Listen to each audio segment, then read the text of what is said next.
pessoal, tudo bom?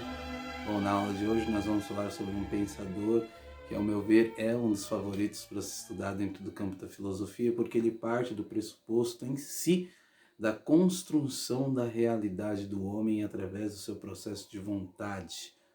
Este pensador é Arthur Schopenhauer. Fiquem atentos e vamos lá.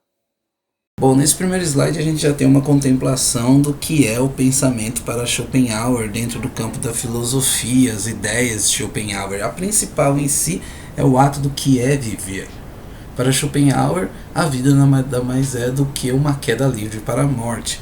E o homem tem certeza em si que ele terá uma morte em si em determinados momentos. Só que, enquanto ele ainda está vivo, ao invés de vivenciar ou buscar conceitos positivos ou conceitos que sejam benéficos para si próprio, ele limita sua realidade existencial através da sua vontade.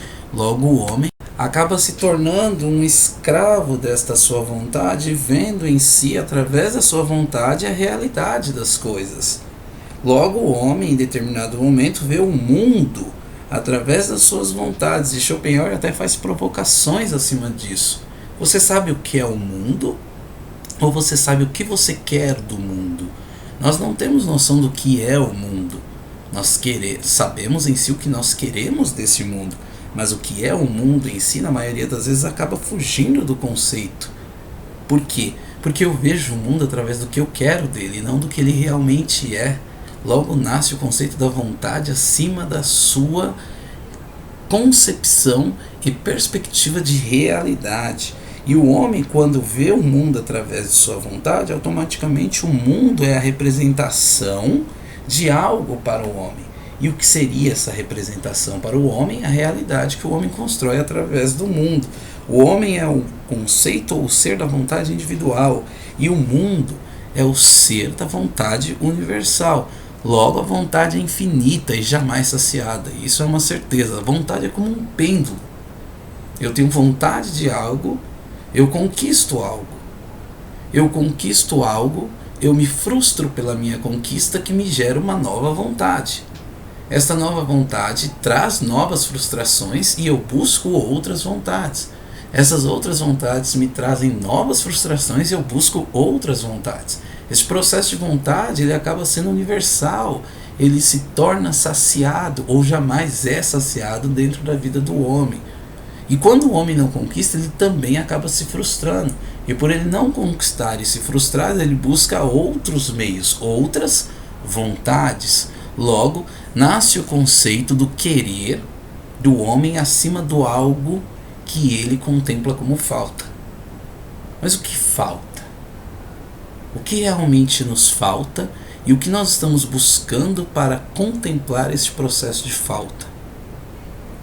Assim como nós vemos no último parágrafo, que traz a menção de que o homem em si ele precisa da dor enquanto falta a necessária vontade de viver, mas não reconhece em si tal condição e por isso atribui a causas exteriores tanto seu bem quanto o seu mal. É o conceito do que eu vivencio através do que está externamente e não o que está internamente. E o que seria o homem? O homem em si ele é dividido dentro das ideias de Schopenhauer em três caráteres. É o caráter inteligível, o caráter empírico e o caráter adquirido. O caráter inteligível está interligado à ideia de que é a vontade em si no homem. É a vontade em si acima das coisas construídas para si ou criadas sem noção nenhuma ou sem foco nenhum, mas que o homem acha que aquilo é necessário para si. E o que viria a ser o caráter empírico? O caráter empírico está interligado diretamente ao processo da vontade que existe através do espaço e do tempo, por meio da conduta do homem. É em si o homem que sente desejos ou acredita que necessita de determinadas coisas porque ele vive em um espaço-tempo onde todos ou tudo que ele tem, ou que ele toca, ou que ele acaba, ou que ele em determinado momento acredita que necessite para vivenciar determinado momento social, momento histórico, ele acaba atribuindo a um desejo de vontade. E o que viria a ser o caráter adquirido? O caráter adquirido, acredito eu que é o mais simples de ser entendido, é o caráter interligado à ideia da vontade que nasce através da relação do homem com o mundo.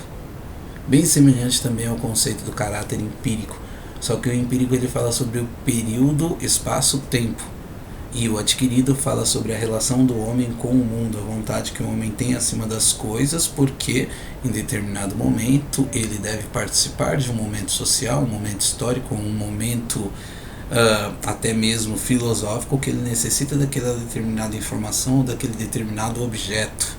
Logo, a ideia do caráter empírico e o caráter inteligível estão muito interligados acima da construção deste homem na visão de Schopenhauer. E por quê? O caráter empírico informará ao seu caráter inteligível a sua vontade após a sua concretização. Daí nasce o mundo como a representação. O mundo como a representação da sua vontade e não como ele realmente é.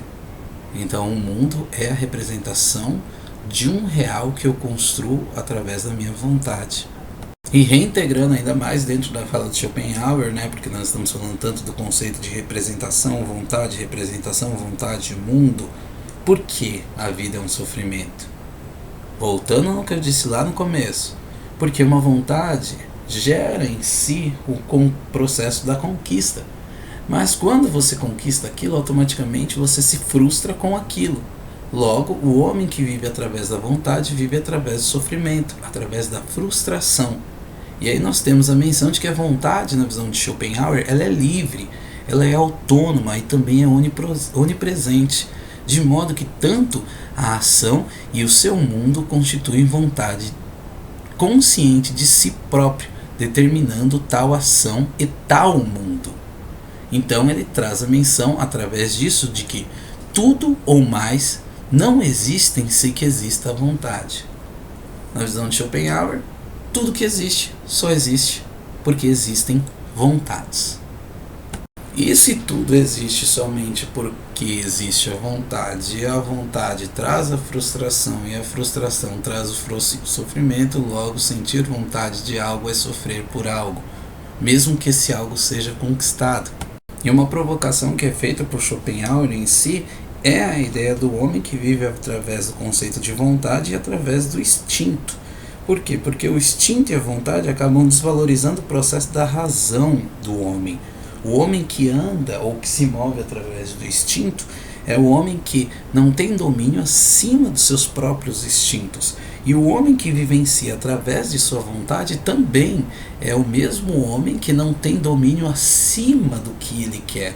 Ele, por ser alguém de caráter inteligível, de caráter empírico e de caráter adquirido, automaticamente acaba sendo uma ferramenta, ou até mesmo um boneco de ventríloco, aquele ser que em si é construído e até tem suas sensações e movimentos baseados na vontade de um outro. Afinal, o homem é voltado ao processo da vontade, construído através da coisa em si. Afinal, a vontade é a coisa em si e o mundo é o fenômeno, é o espelho da vontade.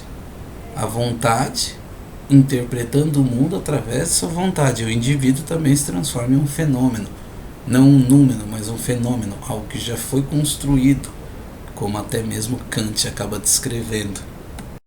Bom, eu separei um vídeo de um dos pensadores que eu mais aprecio hoje no Brasil, Clóvis de Barros, e ele faz em si essa menção que eu comentei com vocês e até mesmo acabei atribuindo a minha fala através desse vídeo, utilizando várias coisas que foram ditas nesse vídeo para tentar trazer a ideia do que é a vontade, a coisa em si e o mundo como fenômeno espelho da sua vontade.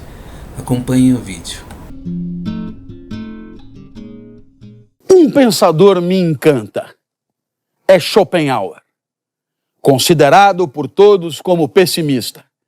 E olha, para se distinguir como pessimista entre filósofos, é preciso caprichar.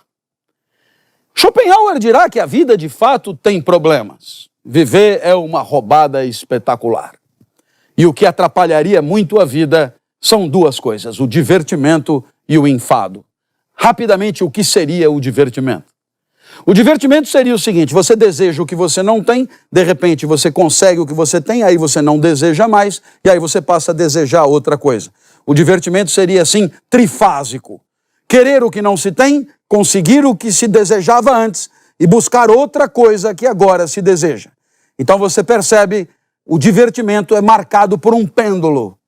Ou você deseja e não tem, ou você tem e não deseja mais, e depois volta a desejar o que não tem. Assim, a título de exemplo, você tem sede, desejo por líquido, bebe água, saciedade, fim do desejo, desejo de fazer xixi, desejo de ir ao banheiro, e assim vamos, desejando o que não temos e buscando a saciedade e matando assim os desejos anteriores que promovem o surgimento de novos desejos. Perceba que a lógica do divertimento é a lógica do saco sem fundo, é a lógica da saciedade impossível, é a lógica de que invariavelmente estarão faltando coisas e você estará invariavelmente buscando aquilo que te faz falta.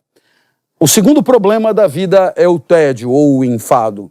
Ele seria caracterizado por uma rede de utilidades. Você sempre ouviu a palavra útil. Aliás, no meu caso, sempre fui chamado pelos meus pais de inútil. O útil sempre é entendido como uma coisa boa, o inútil como uma coisa ruim. No entanto, perceba, quando uma coisa é útil, o seu valor está fora dela. Assim, o colírio é útil porque limpa os olhos. Assim, o veículo é bom porque permite o deslocamento para um lugar onde você não está. Tudo que é útil tem o seu valor fora.